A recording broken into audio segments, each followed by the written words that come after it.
আসসালামু আলাইকুম বন্ধুরা। যারা বোর্ড চ্যালেঞ্জ করেছেন, আপনাদের রেজাল্ট যদি পরিবর্তন না হয় তাহলে আপনাদের করণীয় কি? একটা বছর আপনারা কিভাবে বসে থাকবেন? আপনাদেরকে নানান রকমের কথা শুনতে হবে। ইতিমধ্যে আপনারা অনেক রকমের কথা শুনতেছেন। যারা ফেল করেছেন, বিশেষ করে তারা তো নানান রকমের কথা শুনতেছেন। বাড়ি থেকে অসহ্য একটা যন্ত্রণা শুরু হয়েছে। এইজন্য খুবই পেরেশানির মধ্যে আছেন। আজকের ভিডিওটা দেখেন। যদি ভিডিওটা আপনার উপকারে না আসে তাহলে আমার চ্যানেলটাকে আনসাবস্ক্রাইব করে আপনারা কোথাও চলে যান, কোনো সমস্যা নাই। কিন্তু ভিডিওটা সম্পূর্ণ দেখেন, কথাগুলো বোঝার চেষ্টা করেন, ইনশাআল্লাহ আপনাদের অনেক উপকারে আসবে। আর আপনি যদি আমাদের চ্যানেলে নতুন হয়ে থাকেন তাহলে অবশ্যই চ্যানেলটিকে সাবস্ক্রাইব করে রাখবেন। বন্ধুরা দেখেন, বোর্ড চ্যালেঞ্জের উপর কারোর কোনো হাত নেই। আপনি ফেল করেছেন, এখন বোর্ড চ্যালেঞ্জে যদি আপনার রেজাল্ট পরিবর্তন হয় তাহলে পাস আসতে পারে। কিন্তু কোনো কারণে ভাগ্যের দোষে যদি আপনার পাস না আসে তাহলে আপনার করণীয় কী? এখন দেখেন, আপনি কিন্তু অলরেডি অনেক কথা শুনতেছেন, কিন্তু ফেল করার কারণে কিন্তু ফ্যামিলি থেকে, ফ্রেন্ড সার্কেল থেকে, সমাজ থেকে আপনি নানান রকমের কথা শুনতেছেন। আপনি কিন্তু একটা আতঙ্কের মধ্যে আছেন এই ফেল করার কারণে। এখন আপনি বাকিটা সময় কি এভাবেই কাটাবেন? না বন্ধুরা, আপনার বাকিটা সময় এভাবে কাটাবেন না। আপনাদেরকে কিছু ওয়ে দিচ্ছি, কিছু পথ দেখিয়ে দিচ্ছি। এই পথ অবলম্বন করুন। আপনার সামনের দিনগুলো খুবই ভালো যাবে এবং এই কাজগুলো সঠিকভাবে করতে পারলে আপনার ভবিষ্যতে চাকরি জীবন বলেন, বাস্তব জীবন বলেন, আপনার ভীষণ উপকারে আসবে। তো চলুন, অনেক কথা বলে ফেলছি, মূল কথায় চলে যাই। আসলে দেখেন, এই যে সময়টা আছে, এই সময়টা যদি আপনি বাসায় বসে থাকেন তাহলে আপনি কিন্তু অনেক কথা শুনবেন। আপনি সামনাসামনি থাকবেন মানে অনেক কথা শুনবেন। আপনি কি করবেন? আপনি এই সময়টার মধ্যে বিভিন্ন স্কিল ডেভেলপমেন্টের একটা কাজ শিখে ফেলুন।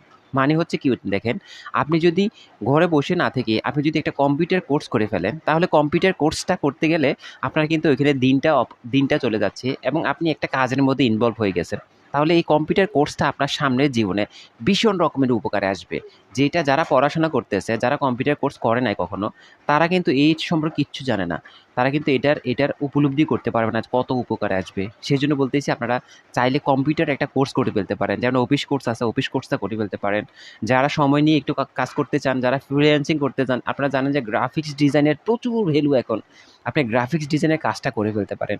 গ্রাফিক্স ডিজাইনের কাজ যদি শিখতে পারেন তাহলে অনেক কাজে আসবে।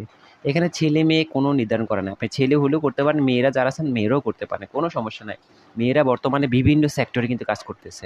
তাহলে গ্রাফিক্স ডিজাইনের কাজটা করতে পারেন। বিভিন্ন রকমের ধরেন ডিজিটাল মার্কেটিং সম্পর্কে কোর্স করতে পারেন। আইটি সেন্টারে ভর্তি হয়ে কিন্তু কোর্স করতে পারেন। এগুলা কি হবে? এগুলা আপনারা করলে আপনারা কিন্তু সামনে অল্প কিছুদিনের মধ্যেই কিন্তু ইনকামের একটা সোর্স বের করে ফেলতে পারবেন। যেটা আপনার পরিবারকে বিশাল রকমের একটা সাহায্য করবে। যারা কিন্তু পড়াশোনা করতেছে তারা কিন্তু এই জিনিসটা করতে পারবে না সচরাচর। তারা পড়াশোনা করবে, অনার্স কমপ্লিট করবে, মাস্টার্স কমপ্লিট করবে। তারপরে গিয়ে কিন্তু যদি চাকরি পায় তখন আপনারা ফ্যামিলিকে সাপোর্ট করতে পারবে। কিন্তু আপনি কিন্তু এই যে ১ বছর কষ্ট করতে পারলে ১ বছর পরেই কিন্তু আপনি ফ্যামিলিকে বিশাল রকমের একটা সাপোর্ট করতে পারবেন বা আপনার নিজেরও একটা ভবিষ্যৎ হয়ে যাবে। আপনি কিন্তু প্রতিষ্ঠিত হয়ে যেতে পারবেন।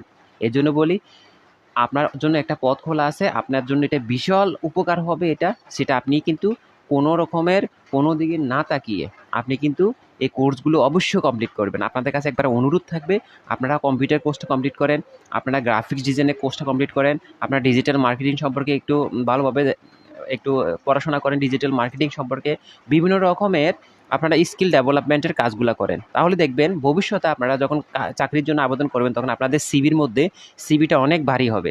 সিভির মধ্যে অনেক রকমের এক্সপেরিয়েন্স থাকবে। আপনারা সবকিছু দিতে পারবেন। আশা করি কথাগুলো বুঝতে পেরেছেন। এজন্য মন না ভেঙে আল্লাহর উপর ভরসা রাখেন। আল্লাহ যেটা করে সেটা ভালোর জন্যই করে। আপনার ফেল আসছে সেটার মধ্যে আপনারও হাত নাই। এখানে বোর্ডেরও কোনো হাত নাই। ভাগ্যে যেটা ছিল সেটাই আসছে। আশা করি কথাগুলো বুঝতে পেরেছেন। যদি উপকারে আসে তাহলে অবশ্যই চ্যানেলটিকে সাবস্ক্রাইব করে রাখুন। ইনশাআল্লাহ পরবর্তী সকল আপডেট আপনাদেরকে নিয়ে আসবে। ভালো থাকবেন, সুস্থ থাকবেন, নামাজ পড়েন, আল্লাহর উপর ভরসা রাখেন। ইনশাআল্লাহ ভালো কিছু হবে। আর দোয়া করি যাতে সবাই পাস করে, সবার মুখে যাতে হাসি ফোটে। তারপরেও যদি কোনো কারণে ফেল আসে তাহলে অবশ্যই আমার কথাগুলো মনে রাখবেন। ভালো থাকবেন। আসসালামু আলাইকুম।